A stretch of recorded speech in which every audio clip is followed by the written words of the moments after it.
welcome to Analysis with me, Jonathan Steele.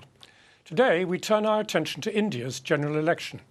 The world's largest democratic election confirmed all the predictions that there would be just one clear winner.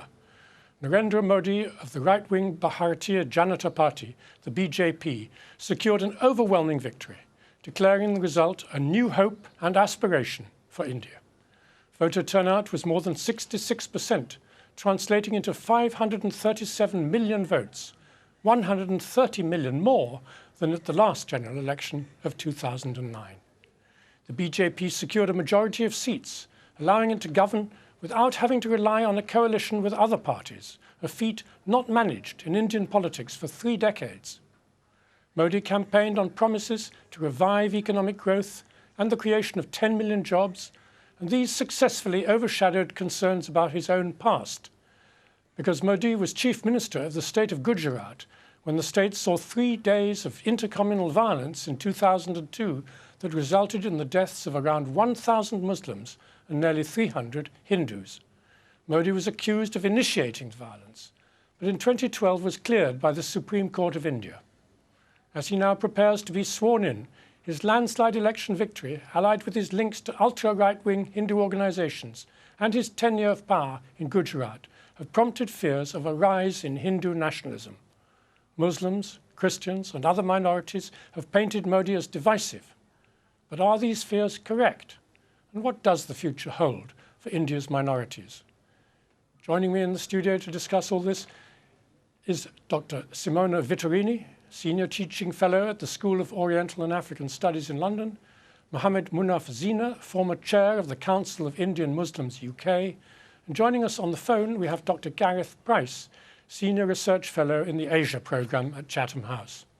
Welcome to you all. But before we start the discussion, let's have a look at this video report.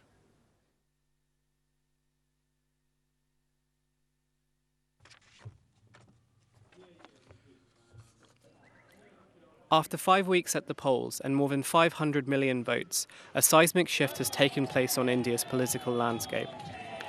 In a landslide victory never seen before in the country's history, Narendra Modi swept into power with his party, the BJP, securing an overall majority in parliament. The party campaigned on a platform of economic growth, with Mr. Modi promising to cut red tape and attract more investment into the country. The BJP trounced its rival, the Indian National Congress, who had long been considered to be India's natural ruling party since the country gained independence in 1947. Led by Rahul Gandhi, heir of the infamous Nehru Gandhi dynasty, the Indian National Congress lost nearly 200 seats, and as a result will likely have little to no influence while in opposition. Addressing the media and their supporters, the INC's President Sonia Gandhi delivered her party's concession speech. The Indian National Congress will continue to fight for its tradition, basic principles and ideals, and will not compromise with them. I thank people and our party workers for whatever support we have got. I am president of the party, so I take responsibility for the defeat. Modi descends from one of India's lowest classes and is a polarizing figure because of his association with the RSS, a far-right Hindu nationalist group that has been linked to a number of violent attacks against India's Muslim community. He also faced criticism during the elections, with some newspaper commenters arguing that he provoked violence between Muslims and Hindus during the 2002 riots, whilst he was the governor of Gujarat. But during his victory speech, he attempted to quell fears of sectarianism by promising that he'd work for all Indians. To fulfill the responsibility that you have given me, I shall put every part of my being, every second of my time, into the 1.25 billion people of this country. I think it's absolutely a wonderful news which has come out from India. It's good news just not for India and BJP, but all the equal stakeholders in the world today who have been watching India and following the Indian elections. It's good for every citizen of India. Yeah, I mean, the results of India have proved that, everyone in India is united And most importantly, the word minority does not exist anymore. Everyone's an Indian, everyone's a majority. We can call them minority based on their religion or their caste or creed, but even the so-called minority, I love to call them Indians, we all are equal stakeholders, they have voted for Narendra Modi.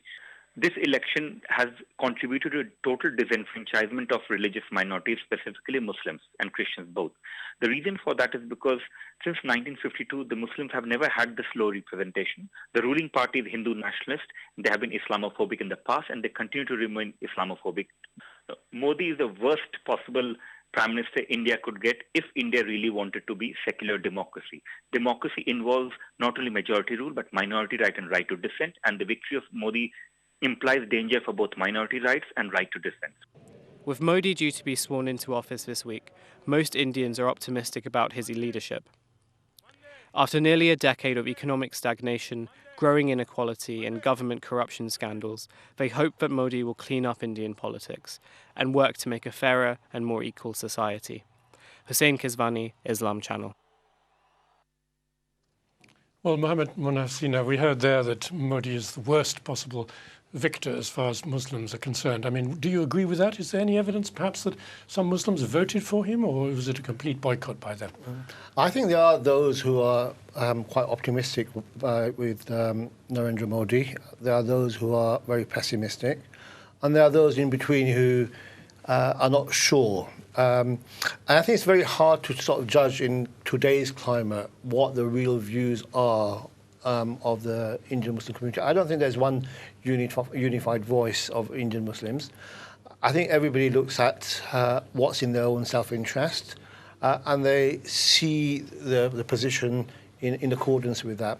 And for Muslims, my own personal view is, they want to be equal, they want not to be left behind, and to take a very strong exception to Narendra Modi as Prime Minister would be very counterproductive for them as individuals, but for the community too. Well, Dr. Vittorini, I mean, do you think Modi will adopt a kind of polarizing strategy, or will he now try and reach out to minorities and give them something tangible to? I don't think that he will turn towards using polarization or mobilizing the population through polarization according, for instance, to religious identity. Its main aim at the moment is development, is bringing back the economy on a growth path. This is how he won the elections. That's the plank on which he won the elections. And as he said today in Parliament as well, and as your clip showed as well, I'm here to work for all the Hindus. So polarizing India would work against, India needs stability. So polarizing India would mean, would be bad for the economy. So in my turn, there is a risk perhaps of him turning to these strategies if he's not able to do all that he promised. Gareth Price, I mean, why did the Congress party do so incredibly badly? I think Congress essentially ran the opposite campaign to the BJP. I mean, the BJP was well organised. It had clear messages. The Congress campaign was lackluster. His leadership candidate for Prime Minister didn't seem to want the job. And as it seemed destined for defeat, a lot of the corporate money that would have been divided between both Congress and BJP increasingly went into the BJP. So their campaign was much better funded.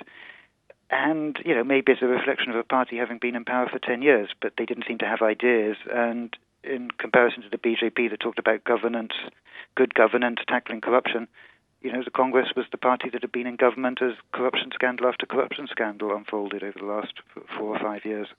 I mean, you said that corporate money went to Modi's party, the BJP, but isn't it also true that his whole policy in Gujarat was terribly pro-business, anti-trade union, trying to keep wages as low as possible to encourage foreign investment? I mean, that's not very good for a country like India, which is so heavily divided between the rich and the poor already. I think the interesting change in Congress's approach to dealing with poverty has very much been through handouts or cash for work or this kind of thing, whereas Modi's approach is much more, stimulate the economy and rely on trickle down, if you like. And so that's, yes, that's gone down well with Indian businesses, but it has also benefited the state of Gujarat. And I think what's quite interesting is the election result probably shows that there are a lot more poorer Indians who are actually sort of aspiring that they can uplift themselves in India's economy, rather than the sort of Congress and left parties' policy of providing handouts to particular marginalised groups. Well, Dr. Vittorini, can I come back to you on the question of the Gujarat and when he was chief minister there? I mean, he failed to stop the violence, and he also failed to bring anybody to justice to account for who was responsible for these riots. Isn't that a bad omission in his career? Yes, but it seems like, going on so along with what Gareth Price was saying, it seems like the campaign that has been run by the BJP was able to make the 2002 riots something belonging to the past, something that the voters should forget. What was more important is the track record of Gujarat as a star developing state within India, or one of the most better performing development state in India, and the capacity of Modi to be this decisive and strong leader. And I think the strength of this campaign is that it was not just done during the 3 months during the elections were run, but also it started much earlier. So this message did permeate and trickle down to everybody, and it was also repeated through the news outlet as well. So there was I was in India during the elections talking to people, people from the public. The response was that yes, we want to vote for Modi because of what he has done in Gujarat. And when you did raise 2002, they said yes, but that was the past. And is that also your feeling? Can I just correct you? Yeah. There were people who were held criminally responsible for what happened in Gujarat. You had a minister in the Gujarat government who's currently in jail, and you have had a number of other convictions. So it would not be right to say that there have not been people who have been found guilty of these crimes and have been punished. But what about the other point? Thank you for the correction. What about the other point that people are willing to forget and forgive the past? I mean, Muslims particularly. I think one comes to a stage where we've been running a campaign, let's say, for 12 years now. What happened in Gujarat, it can't be forgiven, but things have to move on, because if you're looking to succeed, which everyone is, then to separate yourself from the mass community, you become outsiders. And it's a potential to ignite a lot of misery amongst a lot of people within India. A common sense approach needs to be adopted, where one has to recognise the strength of Narendra Modi's party numbers. And the fact that the future is bleak without engagement. Gareth Price, I mean, India's always been called a secular democracy. I mean, should we now push that label a little bit into the background if now ethnic issues are becoming so dominant? I think, to be honest, we're going to have to wait and see how he balances the two strands of what it is to be Narendra Modi. Clearly, a lot of people have supported him because of economic governance. As was stated, they want the Gujarat model to be replicated elsewhere in India. But he is a Hindu nationalist. His campaign in Uttar Pradesh and Bihar veered much further towards the Hindu nationalist rather than the economic governance part of the agenda. I think it depends whether, in terms of implementing Hindu nationalist policies, if you like, if they head towards the symbolic. So you're already seeing talk of banning beef exports, because India is the world's largest beef exporter at the moment. So something that's relatively symbolic like that, or the much more controversial issues such as demolishing mosques and building temples over their site. And of course the BJP does have the mandate now. But if you look at its manifesto, these kind of things, building a temple at Ayodhya is in the BJP manifesto with the caveat, subject to the law. So it really depends where on the spectrum of Hindu nationalism Narendra Modi wants to position himself to appease his Hindu nationalist supporters. Well, Dr. Vittorini, coming back to you, I mean, of course, there was a BJP government before, 10 years ago or so. I mean, probably the same fears were raised at that time as we're talking about now. Is that the case? Or was this a more hardline government than the previous BJP one? Yeah, there are two differences at least. One is that Vajpayee was in power, and Vajpayee was quite a different statesman than Modi. And the other one is the number, the extent of the majority that the BJP has won this time around. The BJP at the time was in a coalition with a large number of parties, and some saw that as a sort of a guarantee against the most extreme policies that the BJP could have implemented at the time. So it would have helped the BJP to become more moderate, in a sense. And Vajpayee was himself also a moderate face of the BJP. Now Modi is, as I said, a different leader from Vajpayee, and also has an absolute majority in parliament. So there is a fear that it could be a kind of a government that won't have any breaks, let's say. And therefore, it might raise suspicions and fears among those who most fearing Narendra Modi.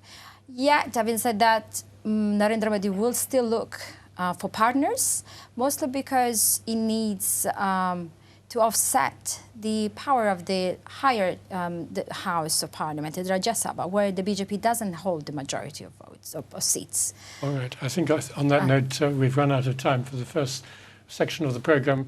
Come back after the break and we'll be talking about what this means for India's foreign policy, and particularly relations with Pakistan and other Muslim countries. So stay with us.